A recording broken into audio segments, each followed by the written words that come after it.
Very good morning friend and welcome to Studygram portal. जैसा कि आप सभी लोगों को पता है कि यूपीपीसीएस 2024 की जो बहुप्रतीक्षित प्रारंभिक परीक्षा थी वो 22 दिसंबर 2024 को संपन्न हुई और सकुशल संपन्न हुई। इस परीक्षा का लोगों ने कहा कि काफ़ी कठिन है। मैंने भी इस चीज़ को फील किया एग्ज़ाम देते वक्त, ये काफ़ी कठिन लग रहा पहले से। यानी पिछले 5-6 सालों में जो भी क्वेश्चन पेपर हुए थे उनमें सबसे ज़्यादा कठिन ये था। लोगों ने कहा कि पीवाईक्यू से नहीं आया हुआ है, जबकि मेरा मानना है कि बहुत सारे क्वेश्चन ऐसे हैं जो कि पीवाईक्यू से आए हुए हैं। इसी को लेकर यह हम एक एक पार्ट में 3-4 पार्ट लगेगा इसमें, क्योंकि मैंने सबसे पहले एनवायरमेंट को रखा हुआ है, उसके बाद साइंस को रखा हुआ, फिर हम लाएंगे ज्योग्राफी के क्वेश्चंस को, फिर इकोनॉमी के क्वेश्चन को। इस तरह से जो जो क्वेश्चन पीवाईक्यू से आए हुए हैं या लूसेंट से आए हुए हैं उनको हम देखेंगे कि ये क्वेश्चन कहाँ कहाँ से आए हुए हैं। हम सबसे पहले यह एनवायरमेंट का वीडियो है, ये देखेंगे कि एनवायरमेंट के कुल जो क्वेश्चन थे वो कहाँ कहाँ से आए हुए थे, क्या पीवाईक्यू से आए हुए थे या लूसेंट से आए हुए थे। तो आइए हम लोग बिना देरी के इसको देख लेते हैं। तो ये रहा मेरे सेट का ये 6वां क्वेश्चन है। ये कह रहा है कि नीचे 2 कथन दिए गए हैं जिनमें से एक को अभिकथन तथा दूसरे को कारण कहा गया है। अब हम इसमें एक चीज देख लें कि यहाँ पे ज्यादातर क्वेश्चन कथन और कारण वाले ही थे, इसीलिए क्वेश्चन पेपर कठिन रहा है। अब ये क्वेश्चन 2019 में जो मैंने दिया हुआ था इसमें 144वां नंबर का क्वेश्चन था और सेम इट इज, ये कॉपी क्वेश्चन है, कॉपी पेस्ट क्वेश्चन है। ये कह रहा है कि मानव विकास सूचकांक यानी एचडीआई एवं सतत विकास लक्ष्यों पर आधारित भारतीय राज्यों की वरीयता में सकारात्मक संबंध है। दूसरा कह रहा है जो रीजन कह रहा कि सतत विकास लक्ष्यों के आधारभूत आयामों का शिक्षा एवं स्वास्थ्य से घनिष्ठता के साथ संबंध है। अब सबसे पहले तो ये 2019 का कॉपी पेस्ट क्वेश्चन था। एनवायरमेंट के क्वेश्चन कहाँ कहाँ से आए हुए हैं, क्या पीवाईक्यू से आया हुआ है या लूसेंट से आया हुआ है या कहीं और से आया हुआ है।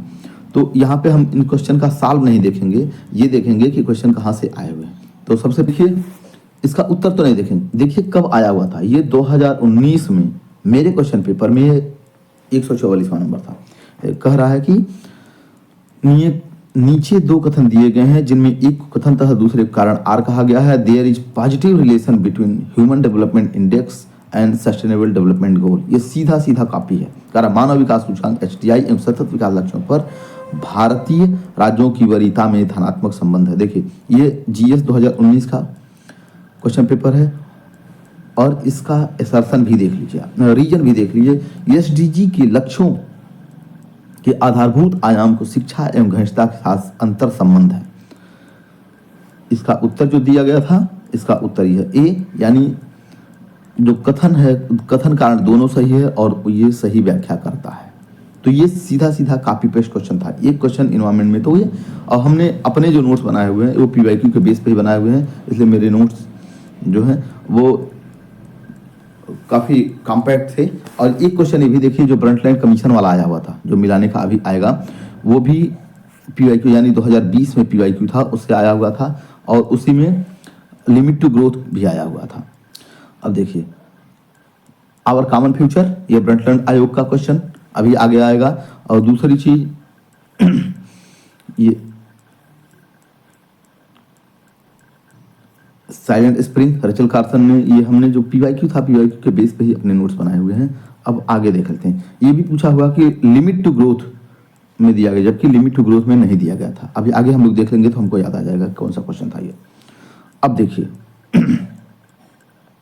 इसी क्वेश्चन की बात मैं कर रहा था। इसमें असर्शन कह रहा है कि सतत विकास की धारणा को ब्रंटलैंड रिपोर्ट द्वारा लोकप्रिय बनाया गया। ये ब्रंटलैंड जो थी, ये महिला थी, ये नॉर्वे की पीएम थी, डेनमार्क की पीएम थी और इन्होंने एक रिपोर्ट दी थी। उसका नाम क्या था? उसका नाम था आवर कॉमन फ्यूचर, जिसके बेसिस पे एसडीजी का डेफिनेशन दिया गया। रीजन कह रहा है कि ब्रंटलैंड रिपोर्ट को विकास की सीमाओं के रूप में यानी लिमिट टू ग्रोथ के रूप में जाना जाता नहीं, इसको ये जाना जाता है आवर कॉमन फ्यूचर। तो ये भी क्वेश्चन रिपीट रहा। देखिए ये कब आया हुआ था? ये कह रहा कि 1987 में, ये 2020 का ये भी क्वेश्चन था। 1987 में यूनाइटेड नेशन एनवायरमेंट संबंधित एक प्रतिवेदन की प्रस्तुति के उपरांत धारणीय विकास पर चर्चा आरंभ हुई। वह क्या था? आवर कॉमन फ्यूचर, जबकि ये कह रहा है कि साइलेंट वो लिमिट टू ग्रोथ की बात कर रहा है, जबकि ये गलत हो गया। अगला क्वेश्चन ये सेम वही चीज था जो अब इन्होंने क्या किया है कि 2-3 क्वेश्चन को एक साथ मर्ज कर दिया है, तब क्वेश्चन आया। ये भी देखिए 2020 का ही क्वेश्चन था। जो लोग 2020 और 2019 का क्वेश्चन किए होंगे उससे कई क्वेश्चन मिल रहे थे।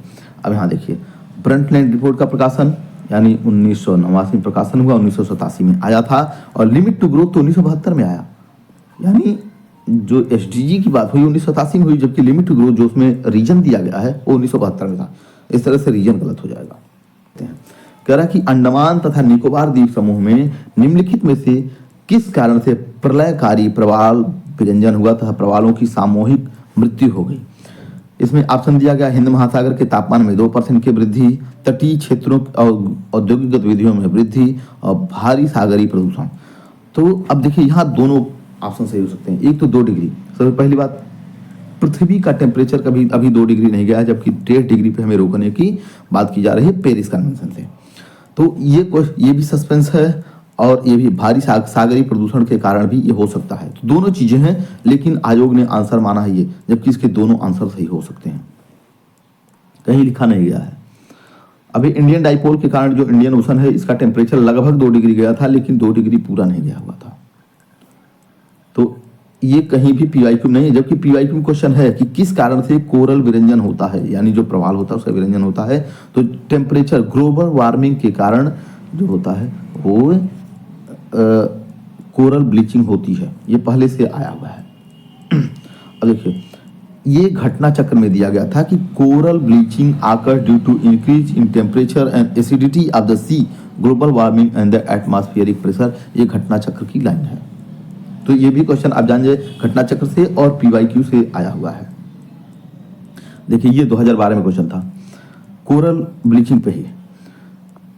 विच one of the following is the most effective factor of the coral bleaching, जबकि वहां इफेक्टिव नहीं पूछा हुआ। तो जब इफेक्टिव की बात आती है rise in the normal temperature of the sea water, अगर समुद्र के पानी का टेम्परेचर नॉर्मल से बढ़ जाता है तो वो कोरल ब्लीचिंग का कारण बनता है। यही क्वेश्चन उन्होंने पूछा हुआ है। देखिए एक क्वेश्चन अब फिर ये 2015 में री एग्जाम में पूछा गया है। Which of the following is the most significant factor of the coral bleaching, तो ये क्या है ग्लोबल वार्मिंग। तो यहाँ भी उन्होंने आंसर दिया हुआ है कि 2 डिग्री जो टेम्परेचर बढ़ गया है वो स्पेसिफिक कर दिया है यहाँ पे। पहले यहाँ भी सेम चीजें हैं, कहाँ कहाँ कोरल रीफ पाए जाते हैं। नेक्स्ट क्वेश्चन हम देखेंगे, सॉरी यही था ये क्वेश्चन हम लोग जो देखा ये 2012 में और 2015 में आया हुआ था। बस सिर्फ क्वेश्चन का नेचर बदल दिया गया था। हमें सिर्फ क्वेश्चन पढ़ने के बाद वो आंसर हम नहीं कर सकते हैं। अब देखिए एसडीजी से हर साल एक क्वेश्चन आता है, तो एसडीजी से एक क्वेश्चन आया हुआ है, लेकिन ये एकदम कॉन्सेप्ट बेस्ड बना दिया है। सिर्फ हम ये रट के नहीं कर सकते हैं कि कौन सा एसडीजी था। यहाँ कह रहा है एसडीजी 2030 में लक्ष्य 4, यानी जो लक्ष्य 4 जो था वो था क्वालिटी एजुकेशन, क्वालिटी एजुकेशन था। तो अब हम जान गए एजुकेशन के बारे में लक्ष्य 4 में बात कर रहा है।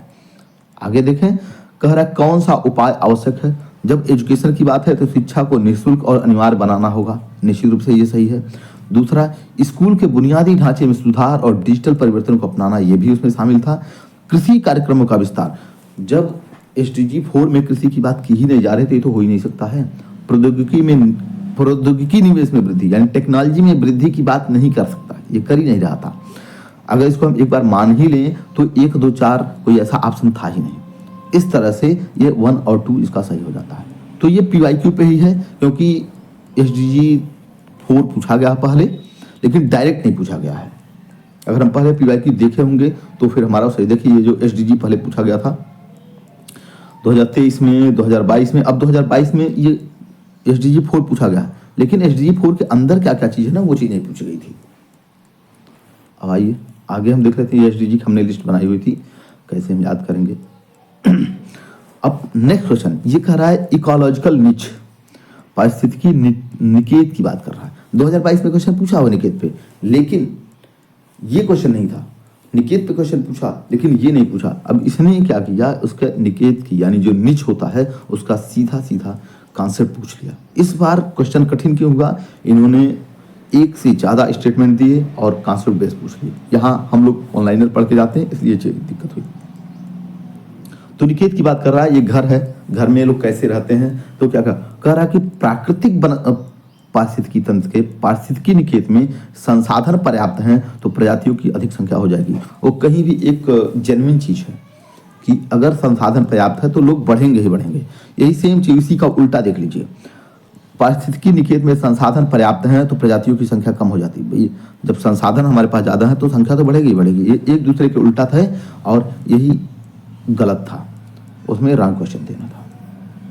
अब देखिए ये क्वेश्चन था 2012 में निकेत पे क्वेश्चन पूछा गया, कह रहा है कि जीवन को पूर्ण रूप से धारणी करने के लिए आवश्यक न्यूनतम भूमि को क्या कहते हैं, यह पारिस्थितिकी पदछाप कहते हैं, जबकि ऑप्शन में निकेत दिया हुआ था। नेक्स्ट है अम्ल वर्षा का कारण, ये भी क्वेश्चन पूछा गया है लेकिन इसका आंसर आयोग ने गलत दिया हुआ है। वृष्टि का कारण, जबकि कार्बन डाइऑक्साइड को भी इस बार इन्होंने मान लिया है लेकिन सल्फर डाइऑक्साइड और नाइट्रोजन ऑक्साइड ही माना जाते हैं। अब आगे चलते हैं। अब देखिए पारिस्थितिकी निकेत 2022 में क्वेश्चन था, ये कह रहा कि निकेत के संबंध कथनों का कौन सा सही है। यह उन स्थितियों की श्रेणी का प्रतिनिधित्व करता है जो संसाधनों के उपयोग और पारिस्थितिकी तंत्र की उसकी कार्यात्मक भूमिका को सहन कर सकती है। और कह रहा प्रत्येक प्रजाति का एक अलग स्थान होता है। सही है, दोनों सही था। अब बस हम जब डेफिनेशन देखें तो डेफिनेशन के अंदर क्या क्या चीजें होती हैं, ये देखिए संसाधनों का उपयोग की बात कर रहा है और उसकी भूमिका की बात कर रहा है। उपयोग यानी हम उपयोग तब कर पाएंगे कि जब ज्यादा से ज्यादा हमारे पास रिसोर्सेस होंगे, तो जब रिसोर्स बढ़ेंगे तो संख्या बढ़ेगी। वहां तो उल्टा बोल रहा था। तो ये 2022 का क्वेश्चन एक तरह से रिपीट ही कर सकते हैं, थीम पे था। नेक्स्ट क्वेश्चन हम देखते हैं, ये काफी कॉमन क्वेश्चन जो है 2013 में और 2015 में भी आया हुआ था, इसको मिलाना था। ये सबसे सिंपल क्वेश्चन था मेरे मानने में। सिमलीपाल उड़ीसा में है, नोकरेक मेघालय में है। अब देखते हैं कब आया हुआ था यह, इसको देखिए। अब ये क्वेश्चन पहले आया हुआ 2013 में, नोकरेक को मिलाना था मेघालय से, मानस को मिलाना था असम से, दिहांग दिबांग इस बार नहीं आया था लेकिन अगस्त मलाई आया था। अगस्त मलाई केरल से था। तो इन सिर्फ दो ही को मिला लेने के बाद ही हमारा क्वेश्चन सही हो जाता था। देखिए नोकरेक और अगस्त मलाई को अगर हम मिलाए तो हम अगर नोकरेक को मिला लें मेघालय से, अगस्त मलाई को मिला लें, यानी C1 और B4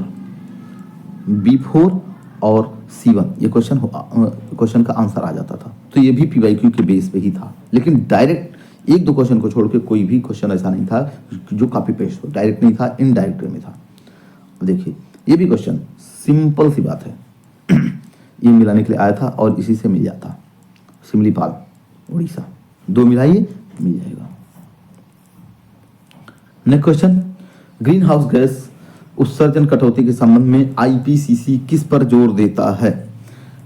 इस बार क्वेश्चन था 94 मेरे क्वेश्चन पेपर में। कह रहा क्रमिक और सीमित कटौती। कह रहा जब 2015 में हमने लिया 1.5 डिग्री कम करने, 1.5 डिग्री से कम रखने का, और हम ये तो हो ही नहीं रहा, टेम्परेचर बहुत तेजी से बढ़ रहा, तो क्रमिक और सीमित कटौती तो पर्याप्त हो ही नहीं सकता। यहाँ जो पर्याप्त वर्ड आ गया वही इसको गलत कर रहा है। सीमित कटौती करना है तो वो तो सही हो जाता है, लेकिन जब पर्याप्त लिख दिया तो ये हो जाएगा गलत, और इसी के आधार पे हम ऑप्शन 2 पा जाएंगे।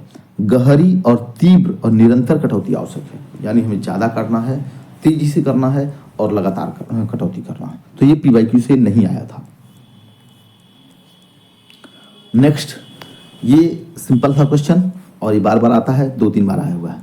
कह रहा कि निम्नलिखित में कौन जैविक अनुक्रम, अब देखिए सक्सेशन पे 3-4 बार क्वेश्चन आया हुआ है, एक बार सीयर पे 2020 में क्वेश्चन आया हुआ था। अब इसको क्या कह रहा है, इसको करना था प्रवास पहले, यानी माइग्रेशन होगा, कोई आके वहां स्थापित होगा, स्थापित होने के बाद वहां प्रक्रिया होगी, यानी जो लोग होंगे आसपास के लोग प्रक्रिया करेंगे, ये जीतेगा, जीतने के बाद स्थिरीकरण हो जाएगा। यही इसका आंसर ये आया हुआ था। अब देखिए इसका हम दिखाते हैं कहाँ से आया हुआ था। ये वाला क्वेश्चन ये 2016 में आया था, 2013 में भी। इसका नगरीकरण यानी न्यूडेशन को इसने हटा दिया था, इस बार इसको नहीं रखा। इसने कहा प्रवास होगा, स्थापन होगा, प्रतिक्रिया होगी और स्थिरीकरण होगा। ये 2015 क्वेश्चन। नेक्स्ट क्वेश्चन ये भी 2015 में आया हुआ था, इसको सही सुमेलित पूछ रहा था। पिक्नोक्लाइन सागरी जल घनत्व,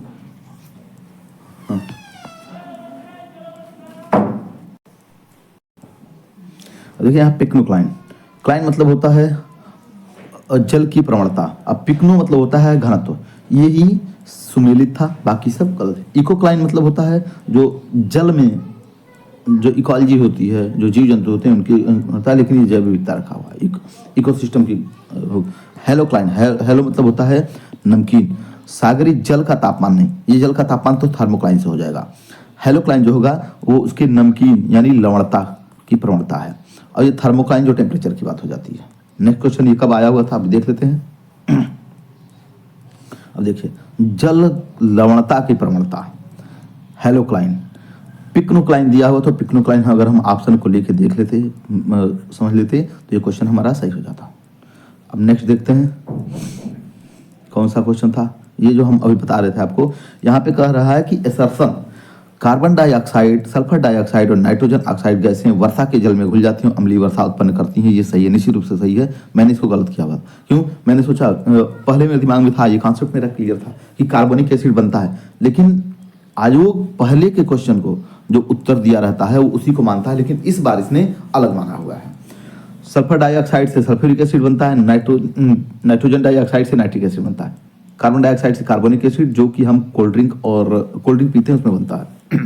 कह रहा है कि reason carbon dioxide, sulphur dioxide और नाइट्रोजन के ऑक्साइड जैसी गैसों की उच्च सांद्रता के कारण वायुमंडलीय वायु प्रदूषित होती है। ये भी सही है, और दोनों का जो ये एक्सप्लेनेशन भी सही है। देखिए पीसीएसजे 2013 में और यूपी पीसीएस 2016 मेंस में क्वेश्चन आया हुआ था, हम दिखाते हैं। अम्ल वर्षा, अब इन्होंने यहाँ पे ना माना हुआ है कि सल्फर डाइऑक्साइड और नाइट्रोजन डाइऑक्साइड के कारण होती है। नेक्स्ट देखते हैं कब आई थी, करेक्ट। आगे देखें, अम्ल वर्षा निम्नलिखित में से किस निम्नांकित वायु प्रदूषण के कारण होती है, तो सीधे सीधे दिया हुआ यहाँ पे नाइट्रोजन ऑक्साइड और सल्फर डाइऑक्साइड, जबकि उन्होंने कार्बन डाइऑक्साइड को लिया ही नहीं। इस आधार पे ये गलत हो सकता है इनका उत्तर। प्राकृतिक मानव निर्मित स्रोतों से वायुमंडल में सल्फर व नाइट्रोजन के ऑक्साइड उत्सर्जित होकर वायुमंडल में मिल जाते हैं। वर्षा के साथ जब गैसें पृथ्वी पर आती हैं तो वर्षा की प्रकृति अम्लीय हो जाती है। लेकिन जो इस बार आयोग ने क्वेश्चन का आंसर दिया हुआ है वो सही दिया हुआ है, इससे पहले वो गलत देता था। देखिए कब कब क्वेश्चन पूछा गया, आईएएस 2003 में, पीसीएस प्री 2013 में, आरएएस 2018 में और आरएएस 2015 में। ये एक तरह से रिपीट क्वेश्चन था, कॉन्सेप्ट पे था लेकिन रिपीट क्वेश्चन था। नेक्स्ट क्वेश्चन ये देखिए, ये मिलाना था, आसान क्वेश्चन था। पिन वैली कह रहा था कि सुमेलित नहीं है। पिन वैली जम्मू कश्मीर, ये हिमाचल प्रदेश में है। राजा जी उत्तराखंड में है, सिमलीपाल उड़ीसा में है, जो ऊपर वाले ऑप्शन में दिया गया था बांदीपुर नाटक में है। क्वेश्चन देख ले कब आया था, ये मेंस 2016 में आया था। Pin valley Jammu Kashmir, same question उठा के इन्होंने दिया, कॉपी किया हुआ है, और पिन वैली जबकि हिमाचल प्रदेश में था। देखिए सेम वही क्वेश्चन था, Bandipur Karnataka, Rajaji Uttarakhand. Pin valley national park is located in the Lahaul and Spiti district of Himachal Pradesh. तो ये इतने क्वेश्चन थे पीवाईक्यू से, यानी अगर देखा जाए तो डायरेक्ट और इनडायरेक्ट रूप में एनवायरमेंट के जितने क्वेश्चन थे वह कहीं न कहीं पीवाईक्यू से आए थे। लेकिन हाँ, डायरेक्ट क्वेश्चन एक ही दो थे और बाकी सारे उससे डिराइव थे, या तो ऑप्शन से डिराइव थे या तो उस क्वेश्चन से डिराइव करके कॉन्सेप्ट के रूप में इसको रख दिए गए थे।